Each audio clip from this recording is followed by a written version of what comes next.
اس وقت ایک لڑکی انٹرنیٹ پر چھائی ہوئی ہے جس کا نام ہے ابتہال ابو سعد۔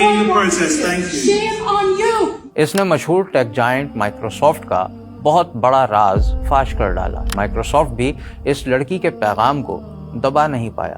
The fear of contributing to the genocide in Gaza is greater for me. اسے ایک لمحے نے ٹیکنالوجی کی دنیا کو ہلا ڈالا۔ مائکروسافٹ انجینئر ابتہال ابو سعد نے اپنی کمپنی کے سربراہوں کو مخاطب کیا جن میں بل گیٹس بھی شامل تھا۔ اس کا پیغام بہت واضح تھا۔ Stop using AI for genocide, Mustafa. Stop using AI for genocide in our region. You have blood on your hands.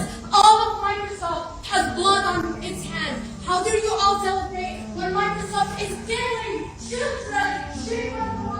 نسل کشی کے لیے اے آئی کا استعمال بند کرو۔ اب سمجھیں کہ ہوا کیا تھا اور مائکروسافٹ کا کردار کہاں تک جاتا ہے۔ آئیے اسے سمجھتے ہیں۔ مائکروسافٹ کی 50ویں سالگرہ کی تقریب کے دوران ابتہال ابو سعد نے اے آئی کے سی ای او مصطفیٰ سلیمان کو تقریر کے دوران ٹوک دیا اور اس کے ساتھ ساتھ کمپنی کو واضح طور پر فلسطین کی جنگ سے منافع کمانے میں شریک قرار دیا۔ سیکیورٹی نے اس لڑکی کو دھکیل کر اس ہال سے تو باہر نکال دیا، لیکن بات یہاں ختم نہیں ہوئی۔ ابتہال نے پوری کمپنی کو ای میل بھیجی اور مسلم نسل کشی میں مدد فراہم کرنے کی وجہ سے مائکروسافٹ پر پھٹ پڑی۔ اس نے بتایا کہ اسرائیلی افواج نے مائکروسافٹ اور اس کی بنائی ہوئی اے آئی ٹیکنالوجی کا استعمال انٹیلیجنس کے لیے کیا۔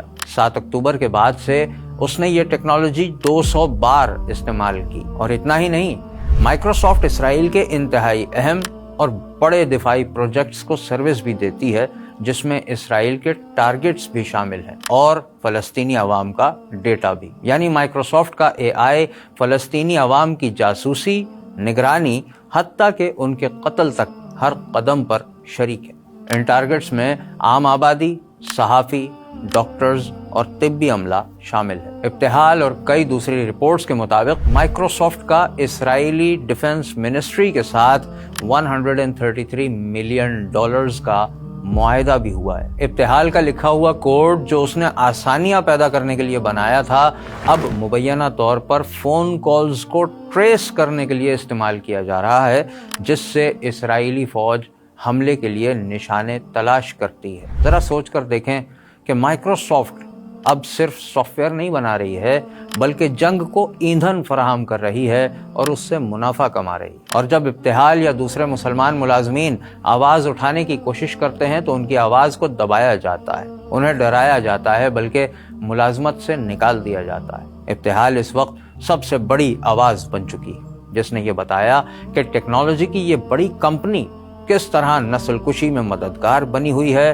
اور لوگ اس کی بات کو سن رہے ہیں۔ سوال یہ ہے کہ مائکروسافٹ کو اب ٹیکنالوجی کی دنیا میں انقلاب لانے کی وجہ سے یاد رکھا جائے گا یا مسلمانوں کی نسل کشی اور خون بہانے کی وجہ سے؟